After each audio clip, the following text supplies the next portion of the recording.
ایک مسلمان کا جس طرح اللہ تبارک و تعالیٰ کے ساتھ ایک گہرا، مضبوط اور سب سے مستحکم رشتہ ہوتا ہے، اور جس طرح اس کا سب سے مضبوط اور مستحکم رشتہ نبی کریم صلی اللہ تعالیٰ علیہ وسلم کی عالی مرتبت بارگاہ کے ساتھ ہوتا ہے، ان مضبوط رشتوں کے ساتھ ساتھ پھر انسان کے تعلقات معاشرے کے ساتھ ہوتے ہیں، کنبے کے ساتھ ہوتے ہیں، پڑوسیوں کے ساتھ ہوتے ہیں، دوستوں کے ساتھ ہوتے ہیں، استاد شاگرد کا آپس میں رشتہ ہے، پیر مرید کا آپس میں رشتہ ہے، بھائی کا بھائی سے تعلق ہے۔ ان سارے رشتوں کے ساتھ ساتھ انسان کا ایک رشتہ اپنے آپ کے ساتھ بھی ہوتا ہے۔ انسان کا اپنے نفس کے ساتھ، اپنی ذات کے ساتھ بھی تعلق ہوتا ہے۔ نبی کریم صلی اللہ تعالیٰ علیہ وسلم نے ایک لفظ کہہ کے نا کہ تم پر تمہاری ذات کا بھی حق ہے، تم پر تمہارے نفس کا بھی حق ہے، تو ہم پر ہمارے حقوق بھی نبی کریم نے مقرر فرما دیے۔ جناب عبداللہ ابن عمر خود فرماتے ہیں کہ سرکار نے مجھ سے پوچھا کہ عبداللہ یہ بات ٹھیک ہے کہ تم ہر روز ہی نفلی روزہ رکھتے ہو اور ہر رات ہی نفلی عبادت کرتے ہو؟ تو میں نے عرض کیا یا رسول اللہ صلی اللہ تعالیٰ علیہ وسلم ایسا ہی ہے۔ اللہ کے پیارے حبیب علیہ الصلاۃ والسلام نے فرمایا ایسا نہ کرو۔ وہ نفلی روزہ رکھتے تھے، ہر روز ہر رات نفلی عبادت کرتے تھے، تو محبوب نے ان سے تصدیق کرانے کے بعد فرمایا ایسا نہ کرو، کبھی روزہ رکھا کرو، کبھی افطار کیا کرو، اور فرمایا کبھی نماز پڑھا کرو، کبھی سو جایا کرو۔ کیوں؟ اس لیے کہ حضور فرمانے لگے تمہارے جسم کا بھی تم پر حق ہے، تمہاری آنکھ کا بھی تم پر حق ہے کہ اسے نیند آتی ہے، تمہاری بیوی کا بھی تم پر حق ہے، اور فرمایا تم سے جو ملاقات کرنے کے لیے آتا ہے اس کا بھی تم پر حق ہے۔ تو یہ لفظ کہہ کے کہ تمہارے اپنے اوپر بھی حقوق ہیں، تمہاری ذات کے بھی تم پر حق ہیں۔ بعض لوگ تصوف اور طریقت کے نام پر بہت مشکل باتیں کرتے ہیں اور بہت مشکل باتیں سناتے ہیں، اور بعض لوگ پھر ان باتوں کا بڑا سخت اور مشکل معنی بھی لیتے ہیں کہ بڑی شدید جد و جہد کرنی چاہیے، ہمیشہ راستہ وہی اختیار کرنا چاہیے جو مشقت والا ہو، ہمیشہ وہی کام کرنے چاہیے جن کے اندر زیادہ دشواری ہو۔ ٹھیک ہے، بعض اوقات مشقت والے کام، مجاہدے والے کام انسان کی نفس کی تربیت کے لیے بڑے اچھے ہوتے ہیں، لیکن ایسی مشقتیں، ایسے مجاہدے جو انسان کو اتنا کمزور کر دیں کہ وہ ضرورت کے جو حقوق ہے وہ بھی پورے کرنے کے قابل نہ رہے، اس کی صحت پر ہی اثر انداز ہو جائیں، وہ آنے جانے والوں سے ملنے کے قابل ہی نہ رہے، وہ دیگر اس کے ذمے جو اس کے خاندان کے، قبیلے کے بال بچوں کے حقوق ہیں وہ ادا ہی نہ کر سکے، تو اسلام اس کی بھی اجازت نہیں دیتا۔ خود ساختہ تصوف اور خود ساختہ طریقت کا جو مفہوم لوگوں نے بنا لیا ہے وہ مفہوم بھی درست نہیں ہے۔ ہمارے بزرگ تھے شیخ المشائخ اور استاذ الاساتذہ حضرت شیخ محمد تحسین رضا خان صاحب بریلوی رحمۃ اللہ تعالیٰ علیہ، 50 سال کے لگ بھگ انہوں نے درس حدیث دیا ہے۔ تو میں ان پر ایک مضمون لکھ رہا تھا، میں نے ان سے عرض کی حضور آپ تہجد پڑھتے ہیں؟ فرمانے لگے نہیں،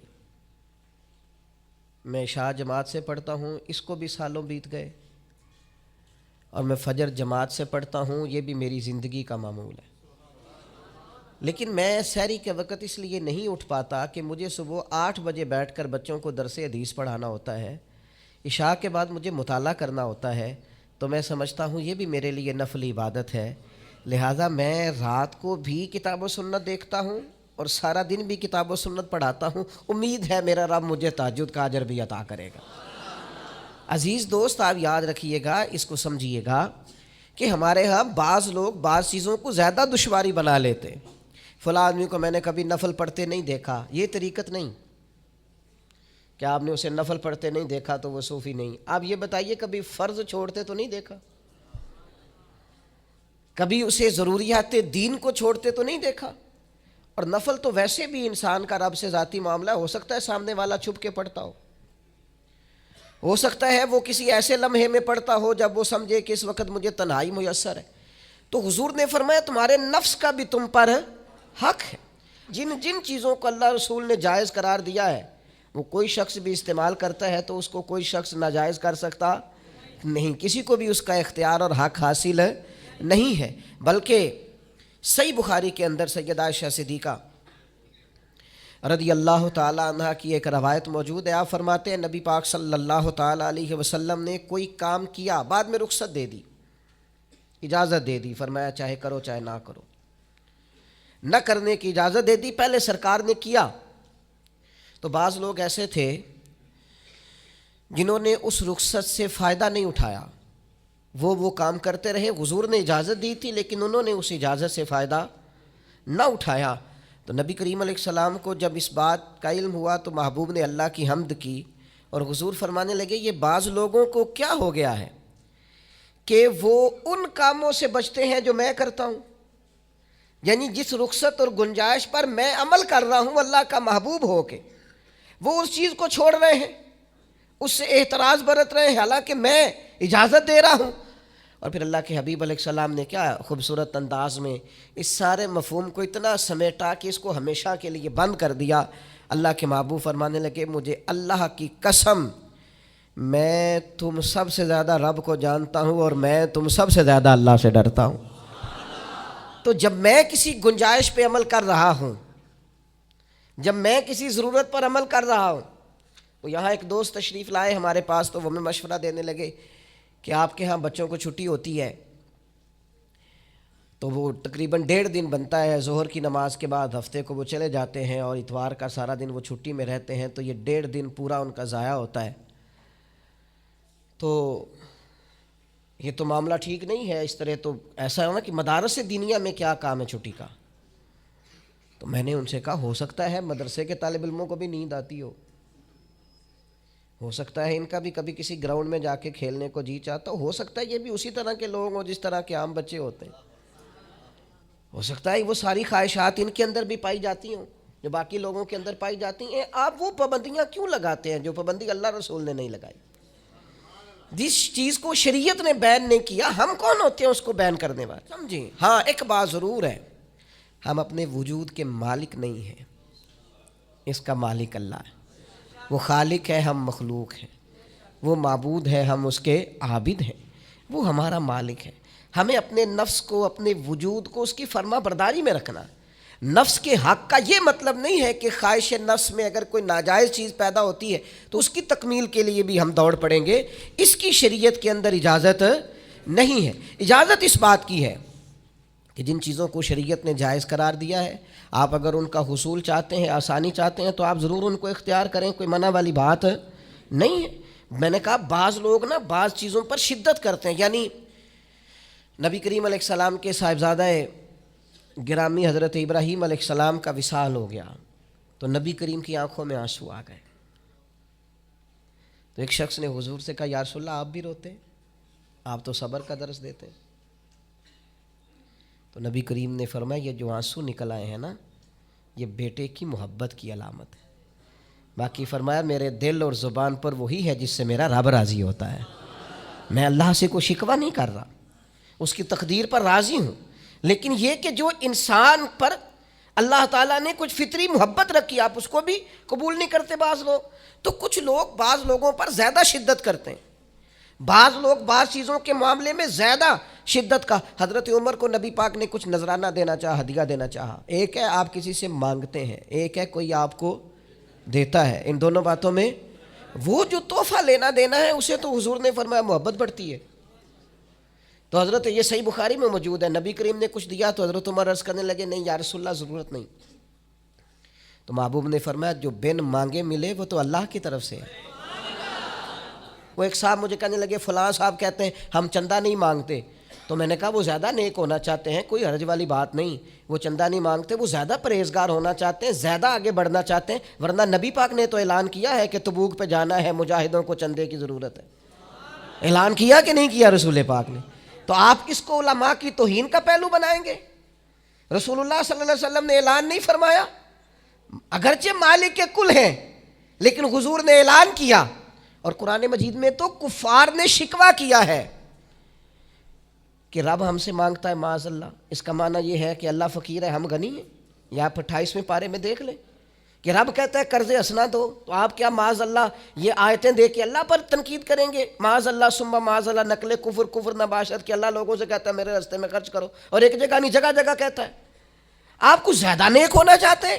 یعنی جس بات کا اللہ اعلان کر رہا ہے وَمِمَّا رَزَقْنَاهُمْ يُنْفِقُونَ، جو میں نے تمہیں دیا ہے میری راہ میں خرچ کرو، جس کا حضور اعلان کر رہے ہیں.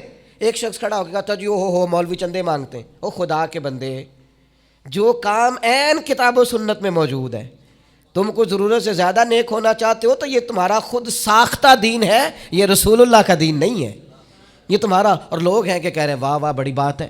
تو اس لیے ہمارے وجود کا بھی ہم پر حق ہے. چند ایک نفس کے حقوق آج بیان کرنے. سب سے پہلا ہمارے نفس کا ہم پر حق یہ ہے کہ ہم اپنے آپ کو پہچانیں، اپنی صلاحیتوں کو پہچانیں، اپنے اوپر غور کریں. قرآن مجید نے ارشاد فرمایا کہ بل الانسان علی نفسہ بصیرہ، فرمایا بلکہ انسان خود اپنے اوپر گواہ ہے، اسے اپنا پتہ ہے. بہانے بنائے تو بات الگ ہے، یہ خود پر گواہ ہے، اسے خبر ہے. انسان عالم اصغر ہے، ہم نہ اپنے آپ کو پہچانتے نہیں، ہمیں اپنی خوبیوں کا پتہ نہیں ہوتا. یہ جو ہم استاذ کے پاس جاتے ہیں نا، یہ جو ہم مرشد کے پاس جاتے ہیں نا، وہ ہمیں نکھار کے نا تو وہ ہماری خوبیاں ہماری آنکھوں کے سامنے کر دیتے ہیں کہ یہ تمہارے اندر صلاحیت ہے. وہ تراش کے نا پتھر کو تو اسے ہیرا بنا دیتے ہیں، وہ نکموں کو کام کا بنا دیتے ہیں. وہ کیا کرتے ہیں کہ وہ ہمیں ہمارے اپنے آپ سے آگاہ کر دیتے ہیں. یعنی ہے وہی تیرے زمانے کا امام برحق جو تجھے حاضر و موجود سے بیزار کرے اور موت کی شکل میں دکھلا کے تجھے جلوہ یار زندگی تیرے لیے اور بھی دشوار کرے. وہ جو تیرا جینا اوکھا کر دینا، مشکل نہیں میں کہتا اگرچہ اردو ہے لیکن مشکل اور اوکھا، یہ اوکھا ذرا زیادہ وزنی ہے. جو جینا اوکھا کر دے وہ درویش ہوتا ہے، جو تیرے لیے مشکل کر دے. بھائی اپنے آپ کو پہچانے، اپنے اوپر غور کریں. اللہ تعالیٰ نے بنایا ہے اور بنانے والا کہتا لقد خلقنا الانسان فی احسن تقویم. بنانے والا کہتا ہے میں نے تجھے بڑی بہترین ساخت میں بنایا. او انسان میں نے تجھے بڑا ہی سونا بنایا. کوئی تیرے ناک پر تنقید کرے تو کرے، تو کہ تجھے پتہ نہیں یہ چاہت کس کی ہے، میں مرضی سے نہیں بنا، یہ بنانے والے نے بنایا ہے. اس نے تجھے سونا بنایا، تو اپنے آپ کو پہچانتا ہی نہیں. تو جو ہے نا خدا جانے بلندی ہے کہ پشتی پر جہاں میں ہوں وہاں کوئی نہیں ہے. تو اپنے قد سے بھی پیار کر، تو اپنے رنگ سے بھی پیار کر، تو اپنے وجود کی ساخت سے بھی پیار کر. اور پھر وہ کہتا ہے تجھے بنایا، باقی سارا کچھ تیرے لیے بنایا. هو الذی خلق لکم ما فی الارض جمیعا. رب کہتا ہے زمین میں جو کچھ ہے نا میں نے سارا تیرے لیے بنایا. تجھے اللہ رسول کے لیے بنایا ہے، اور باقی زمین میں جو کچھ ہے وہ سارا تو پہچانتا ہی نہیں. یہ ہر چیز مسخر ہے تیرے سامنے. اتنا بڑا ہاتھی ہوتا ہے اور ایک عام آدمی ہلکی سی چھڑی لے کے اسے چلا رہا ہوتا ہے. اونٹ کتنا لمبا چوڑا وزنی ہوتا ہے لیکن ایک عام آدمی اس کے ناک میں نکیل ڈال کے اسے گھما رہا ہوتا ہے. کتنی بڑی بھینس ہوتی ہے لیکن چھوٹے سے بچے نے مہار پکڑی ہوئی ہوتی ہے. ایک عام آدمی پائلٹ بن کر جہاز پہ بیٹھتا ہے اور منوں ٹنوں کے حساب سے وزن ہے، افراد ہیں، لیکن ہواؤں پر سواری کر کے اسے چیرتا ہوا وہ مہینوں کی منزلیں گھنٹوں میں طے کر کے کراس کرتا ہے. تسخیر کائنات کے لیے تجھے بنایا ہے، تو سو رہا ہے، تو جاگتا ہی نہیں، تو اپنے آپ کو پہچانتا ہی نہیں. اقبال سے کسی نے کہا میں رب تک جانا چاہتا ہوں، تو اقبال کہنے لگے عجب نہیں کہ خدا تک تیری رسائی ہو، پر تیری نظر سے تو پوشیدہ ہے آدمی کا مقام. تو بندے کے مقام کوئی نہیں سمجھ سکا ابھی تک. من عرف نفسہ فقد عرف ربا. درویش کہتے ہیں جو اپنے آپ کو پہچان گیا وہی تو اپنے رب کو پہچان گیا ہے. اپنی قدر کو پہچانے، اپنی اہمیت کو پہچانے. آپ کے اندر بڑی صلاحیتیں پنہا ہیں. چھوٹی چھوٹی باتوں میں پریشان ہو گئے، کام نہیں ملتا، کاروبار نہیں چلتا. اور تیرے پاس بڑا کچھ ہے یار، کام نہیں بھی ملتا. تو اگر وقتی طور پر کوئی حالات خراب ہیں تو اپنا قد کاٹ تو دیکھ، اپنا حسن تو دیکھ، اپنی سوچ تو دیکھ، تفکرات تو دیکھ. تجھے بنانے والے نے کوئی کمی چھوڑی نہیں، اس نے کمال کر دیا ہے. قدرت نے رنگ بھر دی ہے تیرے وجود میں کبھی تو اپنے رب کے شاہکار ہونے کی نظر سے اپنے آپ کو دیکھے، تجھے اپنے آپ سے پیار ہو جائے، تجھے اپنے آپ سے محبت ہو جائے۔ وہ میں کبھی تنقید کیا کرتا تھا کہ یہ جوان شیشوں اور آئینوں کے سامنے بڑی دیر تک کھڑے رہتے ہیں، تو ایک دن ایک سادے سے بزرگ مجھے کہنے لگے یہ جو آئینے کے سامنے کھڑا ہے نا، یہ بھی رب کی تخلیق کوئی دیکھ رہا ہے، یہ کہہ رہا ہے کریم نے کمال نہیں کر دیا مجھے بنانے والا، حج نہیں کر دی، کیا حسن کے جلوے، کیا خوبصورتی اور کیا نورانیت اس نے پیدا کی ہے انسانی، اور پھر یہ جو دیا بن مانگے دیا۔ ایک بات یہ کہ اپنے نفس کو پہچانیں، اور دوسری بات یہ ہے کہ عزت نفس کا بھی خیال کریں، اپنے آپ کو رسوا نہ کریں۔ اللہ نے عزت دی ہے تو اپنے آپ کو ذلت کی جگہ پر کھڑا نہ کریں، تہمت والی جگہ پہ اپنے آپ کو کھڑا نہ کریں، کبھی اپنے آپ کو اتنا کمزور نہ کریں۔ جھکنا ہے رب رسول کے سامنے، بلا وجہ دنیا داروں کے، سیٹھوں نوابوں کے اور وزیروں مشیروں کے سامنے اپنے آپ کو رسوا نہ کریں، کسی کی گاڑی کے پیچھے بھاگ کے اللہ کی دی ہوئی شان کو کمزور نہ کریں، ذلت کی جگہ پہ اپنے آپ کو کھڑا نہ کریں۔ شریعت اسلامیہ نے مومن کا وقار کیا بیان کیا ہے؟ رب کریم نے فرشتوں سے جب مشورہ کیا تھا نا بندہ بنانے کے لیے، انسان کی تخلیق کے لیے، تو وَإِذْ قَالَ رَبُّكَ لِلْمَلَائِكَةِ إِنِّي جَاعِلٌ فِي الْأَرْضِ خلیفہ، اللہ نے فرشتوں سے فرمایا میں زمین پہ اپنا نائب بنانا چاہتا ہوں۔ اوہو، کبھی آپ اس کو سمجھ جائیں نا کہ یہ عزت کا تاج کیا ہے۔ رب کہتا ہے میں نے تجھے زمین پر اپنا خلیفہ بنایا ہے، تو نائب ہے میرا، اور کتنا تو پروقار ہے اور تو کتنا طاقتور ہے انسان، تیرے اندر کتنی صلاحیتیں ہیں۔ سورہ احزاب میں اللہ کریم فرماتے ہیں رب نے اپنی امانت زمین و آسمان پر رکھنی چاہی تو زمین و آسمان نے انکار کر دیا اللہ کی امانت کو اٹھانے سے، وَحَمَلَهَا الْإِنسان، اور انسان نے اس امانت کو اٹھا لیا، کہا مالک میں تیری امانت اٹھاؤں گا، میں تیرا نام لے کے گلیوں میں گھوموں گا، میں تیری توحید کے ڈنکے بجاؤں گا۔ حضرت انسان نے کہا میں تیرے نام کے نعرے لگاؤں گا، میں تیری عبادت کروں گا، میں تیرے لیے نکلوں گا، میں تیرے لیے خیرات کروں گا، میں تیرے رستے میں اپنی صلاحیت۔ وَحَمَلَهَا الْإِنسان، انسان نے امانت اٹھائی اور کہا مالک میں نکلوں گا تیرے نام کی سربلندی کے لیے، میں تیرے نام پر جہاد کروں گا، اگر جان دینی پڑی تو دعائیں مانگ مانگ کے کہوں گا مالک میں تیرے رستے میں شہید ہونا چاہتا ہوں۔ اللہ کی امانت کو حضرت انسان کیوں اپنے آپ کو رسوائی والی جگہ پہ کھڑا کرے، کیوں کمزور کرے؟ بہت پہلے کہا تھا، فقیر آدمی ہوں، جو باتیں کہتا ہوں کوشش کرتا ہوں سوچ سمجھ کے کہوں۔ بہت پہلے کہا تھا میں نے کہ جو اپنی برادری کو بڑا جانتا ہے اس کی زیادتی نہیں، زیادتی اس کی ہے جو اپنی برادری کو سب سے چھوٹا جانتا ہے۔ تو بڑا نالائق ہے، تو کہتا ہے میں چھوٹی برادری میں پیدا ہوا ہوں، تو مرضی سے پیدا ہوا ہے، یہاں تجھے تیرے رب نے پیدا کیا ہے۔ جو ماں تیرے، میں نے ایک دفعہ کہا کچھ دوستوں سے، کہنے لگے کدھر جا رہے ہیں؟ میں نے کہا اپنے والد صاحب کے مزار پہ۔ کہنے لگے پیر تھے؟ میں نے کہا نہیں۔ عالم تھے؟ میں نے کہا نہیں۔ کسی بہت بڑے ادارے میں کسی صدر نشین کی سیٹ پہ بیٹھتے تھے؟ میں نے کہا نہیں، وہ ٹریکٹر پر بیٹھ کر کھیتوں میں ہل چلاتے تھے، شام کو بھینسوں کا دودھ دھوتے تھے، وہ کسان تھے، وہ محنت کرتے تھے، پھر وہ تاجر تھے، تھوڑی سی تجارت کرتے تھے۔ لیکن مجھے اگر کوئی کائنات میں پوچھے گا نا خوش نصیب کتنے ہو، تو میں کہوں گا میں نے اس طرح کا باپ نہیں دیکھا جس طرح کا اپنا باپ دیکھا، اس لیے کہ میری شخصیت میں اگر کوئی نکھار ہے تو سب سے زیادہ رنگ میرے ابا جی کے بھرے ہوئے، تو میں کیسے انکار کروں؟ سب سے زیادہ ان کے دیے ہوئے رنگ ہیں شخصیت کے اندر، ماں باپ کے۔ او بھائیوں، ناز کے ساتھ زندگی گزاری جاتی ہے، کبھی اپنے آپ کو رسوائی والی جگہ پہ کھڑا نہ کریں، کبھی اپنے آپ کو کمزور نہ کریں، مضبوط رہیں، طاقتور رہیں۔ اور تیسری بات، ایک تو اپنے نفس کو پہچاننا ہے، دوسرا اپنی عزت کرنی ہے۔ کس کی عزت کرنی ہے؟ اپنی عزت کرنی ہے، تکبر نہیں کرنا، اپنی عزت کرنی ہے۔ عربی کے کسی شاعر نے کہا تھا جو اپنی عزت نہیں نہ کرتا اس کی عزت بھی کوئی نہیں کرتا۔ اب وہ آپ نے ایک عام محاورہ سنا ہوگا، اپنی عزت بندے کے اپنے ہاتھ میں ہوتی ہے۔ اس کا معنی کیا ہے؟ آپ کبھی بھی کوئی ایسا کام نہ کریں جس سے آپ کی ذلت ہو، آپ اپنی عزت کریں، آپ اپنی تکریم کریں، آپ اپنے وقار کو بلند رکھیں، آپ کبھی بھی اپنے لہجے کو، معیار کو کمزور نہ ہونے دیں، آپ فکری توانائی کا ہمیشہ مظاہرہ کریں، طاقتور رہیں، کمزور نہ پڑیں کبھی بھی۔ اور تیسرا یہ ہے کہ اپنے نفس کی تربیت کریں. جس طرح انسان اپنے وجود کی نشو و نما کرتا ہے نا، وہ کہتا ہے یہ کھاؤں گا تو طاقت ہوگی، یہ کھاؤں گا تو بیمار ہوں گا، یہ کھاؤں گا تو میں فریش رہوں گا، یہ کھانے سے میری طبیعت میں درد ہوگی.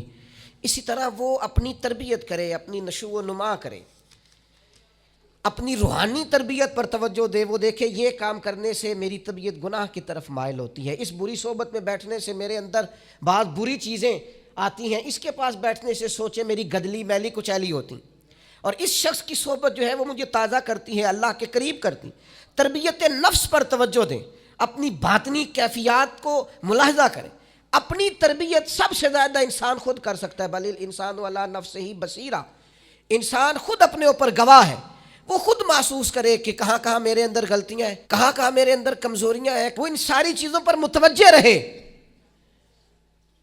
ڈاکٹر نے دوائی دینی ہوتی ہے، اور دوائی دینے کے بعد وہ کہتا ہے یہ نسخہ ہے اور یہ کھانے کی ترتیب ہے اور یہ آپ کی پرہیز ہے.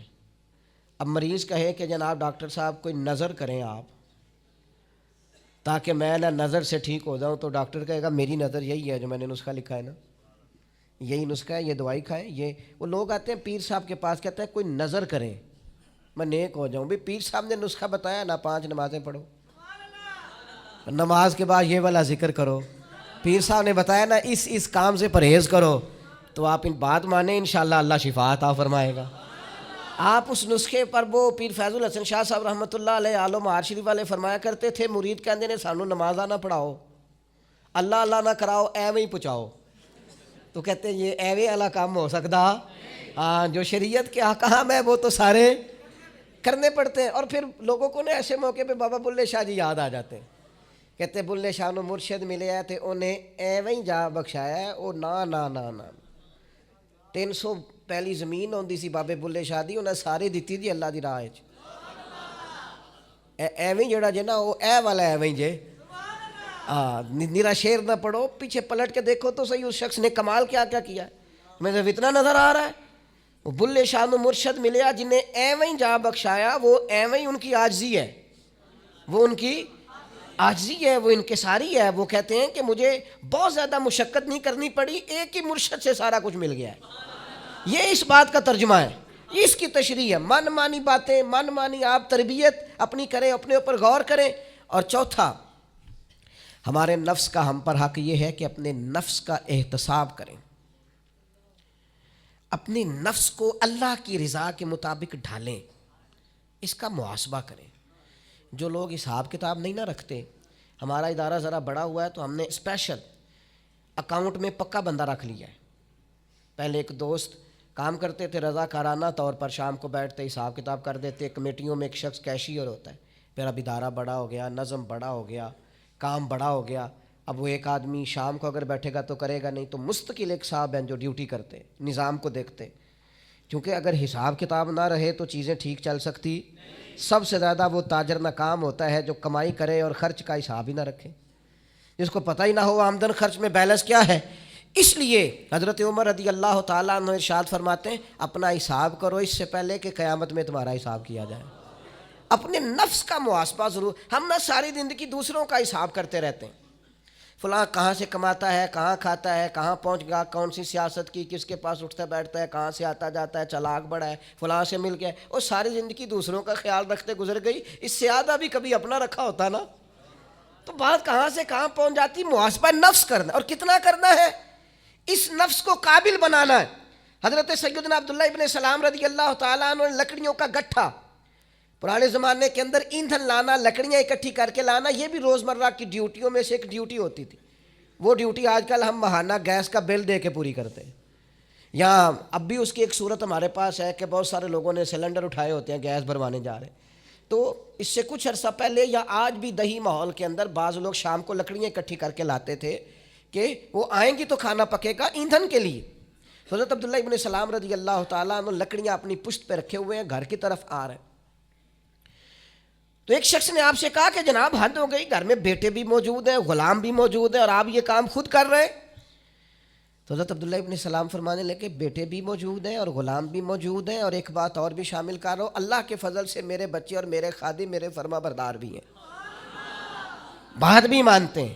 لیکن فرمانے لگے میرا نفس نا تھوڑا بڑا ہو گیا تھا، یہ مجھے کہہ رہا تھا تو بہت بڑا آدمی ہو گیا ہے، تو بہت بڑا شخص ہو گیا، تیری بڑی شخصیت ہو گئی ہے۔ فرمایا یہ جو ذرا لکڑیوں کا گٹھا پشت پہ رکھا ہے نا، یہ رکھا پشت پہ ہے، لیکن ذرا حساب اپنے نفس کا کر رہا ہوں، محاسبہ نفس کر رہا ہوں، اسے سمجھا رہا ہوں کہ اتنا بڑا ہونے کی ضرورت۔ ہمارے بزرگ فرمایا کرتے تھے آخر تک اپنے استادوں کی بارگاہ میں حاضری دینی ہے، میرے اسا فرمایا کرتے آخر تک اپنے مشائخ سے جڑے رہنا ہے، آخر تک اپنے اساتذہ کے پاس آنا جانا۔ کچھ لوگ بے نیاز ہو جاتے ہیں نا، خود عالم ہو گئے اب استاد گئے، خود بڑے ہو گئے اب گئے، کہتے تھے آخر تک جانا، اس لیے کہ بعض لوگوں کے پاس جانے سے انسان کو لگتا ہے کہ نہیں مجھ سے بھی بڑے موجود ہیں، ان کے پاس بیٹھنے سے احساس ہوتا ہے کہ میں اتنا بڑا نہیں ہوں، اور بڑا بھی ہمیشہ وہی ہوتا ہے جس کا کوئی بڑا ہوتا ہے، جس کا کوئی بڑا نہیں وہ کیسے بڑا ہوگا؟ تو اللہ تعالیٰ نے بھی ہمیں قرآن مجید کے اندر یہ حکم دیا، یا ایھا الذین آمنوا اتقوا اللہ ولتنظر نفس ما قدمت لغد، اے ایمان والو اللہ سے ڈرو اور ہر جان حساب کرے، محاسبہ کرے، دیکھے کہ اس نے کل کے لیے آگے کیا بھیجا، کل کے لیے اس اپنا حساب کرنا ہے، محاسبہ نفس کرنا ہے، یہ نفس کا حق ہے۔ جس طرح کپڑے میلے ہو جاتے ہیں تو آپ پریشان ہوتی ہیں کہ یار یہ میلے ہو گئے بدلنے چاہیے، جوتے ٹوٹ جاتے ہیں تو آپ خیال کرتے ہیں یار مجھے آنا جانا ہوتا ہے یہ مجھے ٹھیک کرنے چاہیے، تو نفس پر میل کچیل چڑھ جاتی ہے، لوگ حساب ہی نہیں کرتے، باطن سارا گدلا ہو جاتا ہے، لوگ حساب ہی نہیں کرتے، اندر سارا کمزور ہو جاتا ہے، حساب ہی نہیں کرتے۔ اس نفس کا حساب کرنا ہے، محاسبہ کرنا ہے، اس کا بھی حق ہے، جس طرح آپ کے جسم کا حق ہے کہ لباس ٹھیک ہو، جوتے ٹھیک ہوں، آپ نے غسل کیا ہوا ہو، اس طرح آپ کے نفس کا بھی حق ہے۔ اس کا حق کیا ہے کہ اسے اتنا ٹھیک کر دے، اتنا محاسبہ کریں، اتنی اس کی عادات بہتر کریں کہ وہ رب کی رضا کے مطابق ڈھل جائے، اللہ رسول کی رضا کے مطابق دھل جائے، نکھر جائے، صاف ہو جائے، اس طرح کا ہو جائے کہ جب دنیا سے جانے لگے تو آواز آئے یا ایتھا النفس المطمئنہ، اے نفس مطمئنہ ارجعی الی ربک راضیۃ مرضیہ، لوٹ اپنے رب کی طرف، تو اپنے رب سے راضی ہے اور تیرا رب تجھ سے راضی ہے۔ اس نفس کو اللہ کی رضا کے مطابق ڈھال دیں۔ حضرت ابراہیم ابن ادم رحمۃ اللہ علیہ ایک دن مریدوں کے بیچ بیٹھے ہوئے تھے، فرمانے لگے دنیا میں جو کچھ ہوتا ہے میری مرضی سے ہوتا ہے۔ تو سارے مرید آپ کی طرح کے عقیدت مند تو نہیں نہ ہوتے چپ کر کے سن لیں، کچھ سوچتے بھی ہیں، ان کا دماغ فوری طور پر تنقید کی طرف بھی مائل ہوتا ہے۔ جب آپ نے فرمایا کہ دنیا میں جو کچھ ہو رہا ہے میری مرضی سے ہو رہا ہے، تو کچھ لوگ جو تھے ان کی آنکھیں بتاتی تھیں کہ سوال فوری طور پر آ گیا ہے، ذہنوں کو پریشان کر رہا ہے۔ تو ایک صاحب نے کہہ لیا حضور یہ بڑا دعویٰ ہی نہیں، دنیا میں جو ہو رہا ہے میری مرضی سے ہو رہا ہے۔ فرمانے لگے اصل بات نہیں نا، تم نے آگے پوچھا ہی نہیں، میں بتانے لگا تھا، تم پر کچھ لوگ پریشان جلدی ہو جاتے، اگلا صفحہ پڑھتے نہیں پچھلے پہ ہی پریشان ہو جاتے۔ کہا دنیا میں جو کچھ ہو رہا ہے میری مرضی سے ہو رہا ہے، اور میری مرضی وہی ہے جو میرے رب کریم کی مرضی ہے، میں نے اپنی مرضی اللہ کی مرضی میں فنا کر دی ہے، لہذا جو کچھ بھی ہو رہا ہے چونکہ میری مرضی وہی ہے جو میرے، یا ایتھا النفس المطمئنہ ارجعی الی ربک راضیۃ مرضیہ، اے نفس مطمئنہ لوٹ اپنے رب کی طرف، وہ تجھ سے راضی ہے اور تو فادخلی فی عبادی، آجا میرے خاص بندوں میں داخل ہو جا، وادخلی جنتی، آنا میں نے تیرے لیے جنت تیار کی ہے۔